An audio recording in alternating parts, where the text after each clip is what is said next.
थंडारू रक्षा पाइबा पाई जदि room heater व्यवहार करूछंती तेबे होई जांतु सावधान। एथि जोगु आपणको जीवन मध्य जाई पारे। बंद रूम भितरे हीटर चलाइबा द्वारा घर सारा गैस भरी जाए एवं ऑक्सीजन रो परिमाण कम हो जाए। एही कारणरू हृदघात हेबार मध्य आशंका थाए। कार्बन मोनोक्साइड गैस काठ जालिबा और हीटर जालिबा द्वारा निर्गत होइथाए। जदि आपण रूम हीटर व्यवहार करिवे तेबे सेही गृह को संपूर्ण बंद करंतु नाही, कारण रुद्ध कोठरी रे यह शीघ्र एकत्रित हेबा सह जमा होई रुहे।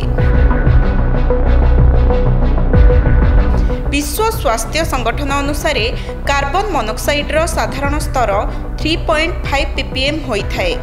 जेतेबेले एही स्तर 100 रु ऊपर को जाए तेबे ताहा मानव स्वास्थ्य पई हानिकारक होइथाए।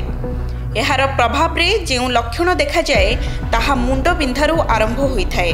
धीरे धीरे मुंड बुलाइबा सह अस्वस्थता अनुभव हुए। वर्तमान सारा देश रे शीत लहरी चलीछि। एथिरु रक्षा पाइबा पाई अनेक रूम हीटर को व्यवहार करूछंती, जहा द्वारा थंडारू रक्षा तो मिली थाए किंतु अनेक शारीरिक समस्या देखा दिए। तेणु एहाकू अधिक व्यवहार न करी गरम पोशाक को प्राधान्य देबा भलो। ब्यूरो रिपोर्ट, सकाळ न्यूज।